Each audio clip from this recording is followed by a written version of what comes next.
ओम साई राम।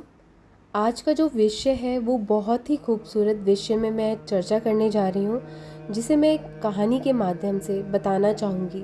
ध्यान से सुनिएगा। हर एक व्यक्ति को लगता है कि उसका दुख बड़ा है, जितना जीवन में वो सहन कर रहा है शायद ही कोई कर पाए। हमारे जीवन में धूप और छांव की तरह सुख दुख आते जाते रहते हैं। कभी कभी हमें लगता है हमारे जीवन में हजारों दुख हैं, लेकिन अगर सत्य देखें, वास्तव में देखें तो सिर्फ एक ही हमारे जीवन में दुख होता है। यहाँ मैं आपको एक कहानी सुनाने जा रही हूँ, जिसके माध्यम से आप समझ पाओगे कि वो एकमात्र दुख है क्या और क्या है उसका समाधान। तो अपने दुखों से मुक्ति पाने के लिए इस कहानी को बिना स्किप किए अंत तक जरूर सुनिएगा। एक गांव में शांताराम नाम का एक आदमी रहता था। वो अपने जीवन से बहुत निराश था। उसके दुखों का कारण था कि वो अभी तक कुछ भी नहीं करता था। उसके घर के लोग उसे दूसरों का उदाहरण देकर ताना मारते थे कि देख, तेरे साथ के सब कामयाब हो गए हैं और तू यहीं का यहीं रह गया। जब भी वो कहीं बाहर जाता तो लोग, रिश्तेदार उससे पूछा करते कि क्या कर रहे हो आजकल। तो उसे यह कहने में बड़ी शर्मिंदगी महसूस होती थी कि वो अभी तक कुछ नहीं कर रहा है। धीरे धीरे उसने लोगों से, रिश्तेदारों से अपना मुंह छिपाना शुरू कर दिया। उसका दुख इतना बड़ा था कि उसे लगता था कि वो धरती पर एक बोझ है। उसका दुख इतना बड़ा था कि वो बहुत ज़्यादा निराश हो गया। उसे लगने लगा कि उसे मर ही जाना चाहिए। वो अब जीकर क्या करेगा। वो अकेला बैठकर रोता रहता था, अपनी जिंदगी को और भगवान को हमेशा कोसता रहता था। एक दिन वो कहीं जा रहा था, तभी उसकी एक नज़र संत पर पड़ी, जो प्रवचन सुना रहे थे दुख के ऊपर। कह रहे थे कि दुख एक गुरु की तरह होता है, जो आपको जीवन के बारे में समझाता है, आपको जीवन में मार्गदर्शन कराता है, आपको जीवन जीने का सही तरीका दिखाता है। ये आपके ऊपर निर्भर करता है। दुख रूपी गुरु से जीवन जीना सीख सकते हैं, या फिर दुखों में डूबकर बैठे बैठे अपने जीवन को कोस सकते हैं। शांताराम भी उन गुरु की बातें बाहर खड़ा खड़ा सुन रहा था। जैसे ही प्रवचन समाप्त हुए तो उसने गुरु से कहा, दुख कुछ सिखाकर नहीं बल्कि पीड़ा देकर जाता है। दुख का जो ये दर्द होता है बड़ा ही दर्दनायक होता है। ऐसा लगता है कि ये कभी खत्म ही नहीं होगा। दुखों के बाद ऐसा लगता है कुछ नहीं मिलने वाला। मृत्यु भी इसके सामने कम लगती है। संत ने पूछा कि क्या दुख है तुम्हें। शांताराम ने सारी परेशानी संत को बता दी और कहा कि मेरे दुख का आपके पास कोई समाधान नहीं है। संत ने मुस्कुरा के कहा कि जब तुम्हारे पास असली दुख आए तब मैं उसका निवारण सच में करूँगा। यह कहकर संत वहाँ से चले गए। शांताराम ने सोचा कि क्या ये मेरा दुख असली नहीं है? क्या मैं ये जो सहन कर रहा हूँ दुख ये नहीं है? कोई भी मेरे दर्द को नहीं समझता। मेरे अपने ही मेरा दर्द नहीं समझते तो ये संत क्या समझेंगे? सबसे और अपने दुखों से परेशान होकर शांताराम ने एक फैसला लिया कि वो अब कुछ करके जरूर दिखाएगा। उसने एक काम शुरू किया। उसे उसके काम में सफलता नहीं मिल रही थी, लेकिन घर वाले बड़े खुश थे उसके प्रयासों को देखकर कि चलो कुछ तो प्रयास कर रहा है। धीरे धीरे उसकी मेहनत रंग लाने लगी, उसे सफलता मिलने लगी। अब उसके आसपास काफी लोग थे जो उसकी चिंता करते थे, उसे पसंद भी करते थे, जो उसकी प्रशंसा करते थे। उसके माँ बाप भी अब अपने बेटे की प्रशंसा करते करते नहीं थकते थे। उसका फ्रेंड सर्कल भी बढ़ने लगा था। उसके कुछ मित्रों ने उसको सलाह दी कि उसको अपना व्यापार आगे बढ़ाना चाहिए, कि जब तुम इतने बड़े व्यापारी बनकर खुश हो तो इस पूरे शहर के सबसे बड़े व्यापारी बन जाओगे तो बताओ कितना खुश हो जाओगे, कितना नाम हो जाएगा तुम्हारा, कितना सुख प्राप्त होगा तुम्हें। तो ये बात शांताराम के दिमाग में बैठ गई और अब वो और ज़्यादा मेहनत करने लगा। लेकिन वो समय बर्बाद किए सब कुछ जल्दी हासिल करना चाहता था, इसलिए उसने कुछ ऐसे काम कर दिए जो उचित नहीं थे। उसने पैसे उधार उठा लिए और कारोबार बढ़ाने के चक्कर में उसने अपने माल की क्वालिटी भी खराब कर ली। उसने बाजार में और व्यापारियों के खिलाफ चालें चलनी शुरू कर दी, जिससे उसकी इमेज खराब होती चली गई। अब उसकी जिंदगी का सुकून कहीं गुम सा हो गया था। उसकी रातों की नींद भी उड़ गई थी। जीवन में सभी सुख साधन होने के बावजूद भी उसका मन बेचैन और दुखी रहता था। उसे किसी भी चीज में सुख नहीं मिल रहा था। एक दिन वो कहीं जा रहा था, उसे फिर उन्हीं संत का आश्रम दिखाई दिया। उसने कहा, गुरुदेव, आपने ही कहा था ना कि जीवन में असली दुख आए तभी मेरे पास आना। मेरे जीवन में बड़ा दुख है, मुझे रात को नींद भी नहीं आती है। शांताराम ने अपनी सारी बात उन गुरु को बताई। गुरु ने कहा, जब तुम मुझे पहली बार मिले थे तब भी किसी दुख में थे। उस दुख में तुमने क्या सीखा? शांताराम ने कहा, मैंने सीखा कि सिर्फ सोचने से ही कुछ नहीं होता।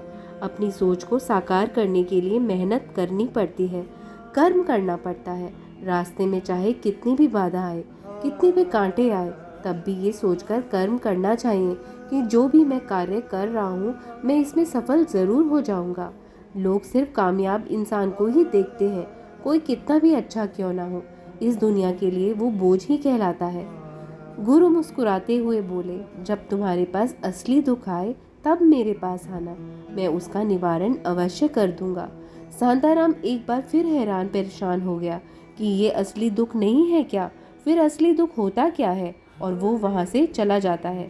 धीरे धीरे शांताराम को कारोबार में घाटा होता चला गया। उसने बड़ी मात्रा में कर्जा उठा रखा था, लेकिन वो थोड़ा निश्चिंत था, क्योंकि जो उसने कर्जा उठा रखा था वो अपने दोस्तों से, मित्रों से ही उठा रखा था।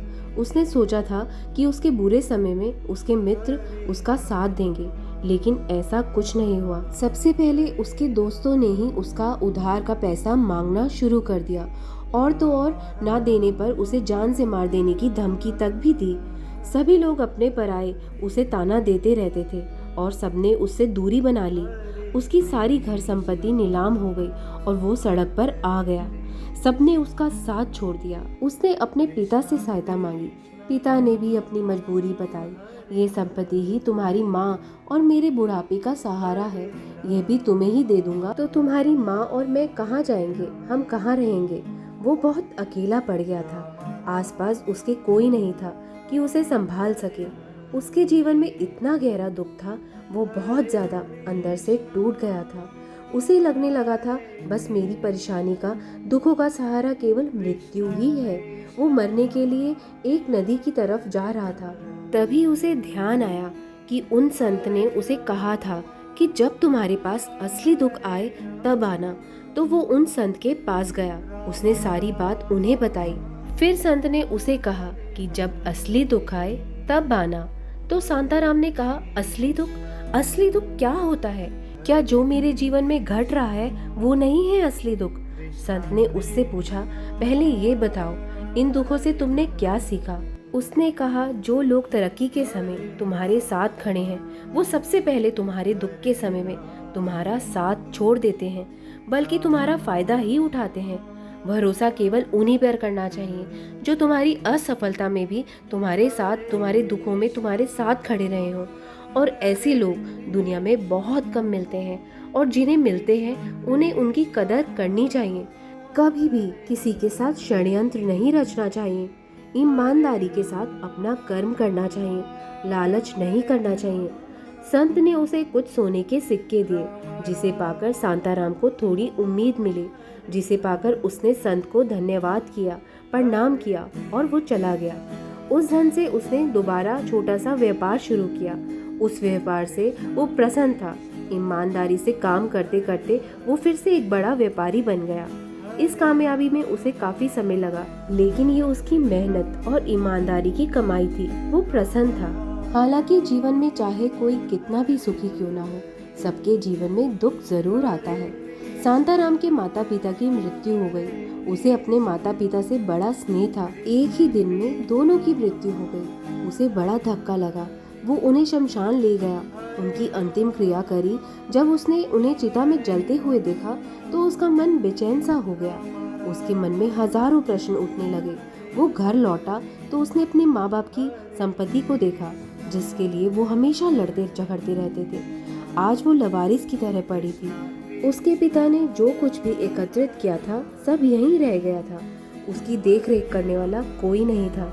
एक दिन पहले तक भी वो अपनी संपत्ति के लिए लड़ने के लिए तैयार थे, लेकिन आज सब कुछ समाप्त हो चुका था। उसका मन बहुत बेचैन सा हो रहा था और वो बहुत परेशान था। कुछ खालीपन सा महसूस हो रहा था, इसलिए वो उन्हीं संत के पास गया। संत ने उसे देखा, कहा, क्या हुआ, क्या परेशानी है तुम्हें? तो शांताराम ने कहा कि वैसे तो अब मुझे कोई परेशानी नहीं है, लेकिन मेरे माता पिता इस दुनिया में नहीं रहे, उनकी मृत्यु हो गई। मेरा मन बहुत दुखी है। तो गुरु ने कहा, तो इसमें दुखी होने वाली क्या बात है? एक दिन तो सबने चले जाना है, जीवित तो यहाँ कोई भी नहीं रहा है। क्षण भर में भी किसी की भी मृत्यु हो सकती है। क्या पता तुम भी कल मर जाओ, क्या पता आज ही मर जाओ, कहो तो अभी भी तुम मर सकते हो। शांताराम ने कहा, ये क्या कह रहे हैं आप? मैं तो अभी जवान हूँ। संत ने कहा कि इस भ्रम में मत जीना कि मृत्यु केवल बूढ़ों को ही आती है। मृत्यु का उम्र से कोई वास्ता नहीं होता। मृत्यु तो कभी भी किसी की भी आ सकती है। संत की बातें सुनकर शांताराम वहाँ से चला गया, लेकिन उसका मन बड़ा ही बेचैन था। उसको जीवन में एक अकेलापन सा महसूस हो रहा था। दिन रात वो अपने बारे में ही सोचता रहता कि वो क्या है, वो क्या कर रहा है, क्यों है, कैसे है, हम क्या हैं, कैसे हैं, हम क्या करने आए हैं यहाँ पर? क्या चीज़ों को इकट्ठा करना और मर जाना यही जीवन का असली मतलब होता है? उसे कोई जवाब नहीं मिल रहा था और उसका दुख बढ़ता चला गया। एक बार फिर वो उन्हीं संत गुरु के पास गया। उसने सारी परेशानी गुरु को बता दी। गुरु ने कहा, आज पहली बार तुम्हारे जीवन में असली दुख उत्पन्न हुआ है। वास्तव में ये ही असली दुख है कि हमें पता ही नहीं है कि हम क्या कर रहे हैं, कैसे हैं, क्यों कर रहे हैं, कौन है हम, हमें क्या करना है। शांताराम ने कहा, गुरुदेव मेरे दुखों का समाधान कीजिए। गुरु ने कहा, हम जिंदगी भर क्या इकट्ठा करते रहते हैं? शांताराम ने कहा, सभी लोग धन, संपत्ति, मान सम्मान, परिवार, वैभव, पद प्रतिष्ठा इकट्ठा करते रहते हैं। गुरु ने कहा, क्या इनमें से कुछ भी इकट्ठा करके हम अपने साथ ले जा सकते हैं? उसने कहा, नहीं गुरुदेव, कोई कुछ भी साथ नहीं ले जा सकता। मेरे माता पिता के साथ भी कुछ नहीं गया। गुरु ने कहा, ध्यान से समझना, इस दुनिया में जिसे हम इकट्ठा करते हैं उसे हम वास्तव में कभी इकट्ठा करते ही नहीं। जिसे हमें इकट्ठा करना चाहिए वो हम खुद हैं। इस दुनिया में हमें अपने आप को इकट्ठा करना है, ताकि जब हमारी मृत्यु हो तब हम एक हो सकें और अपने आप को पहचान सकें। हम बटे हुए हैं प्रेम में, नफरत में, क्रोध में, क्रूरता में, धन संपत्ति में, पद प्रतिष्ठा में, सम्मान में, अपमान में, धर्म में, जाति में, लूटने में, लुटाने में और ऐसे कई सारी वासनाओं में फंसे पड़े हैं।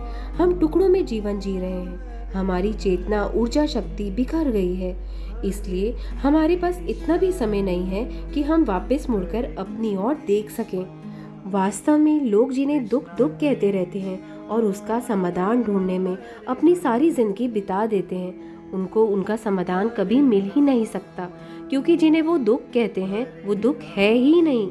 इसलिए यहाँ किसी को अपने दुख का समाधान नहीं मिलता। एक परिस्थिति से छूटकर दूसरी परिस्थिति में फंस जाते हैं।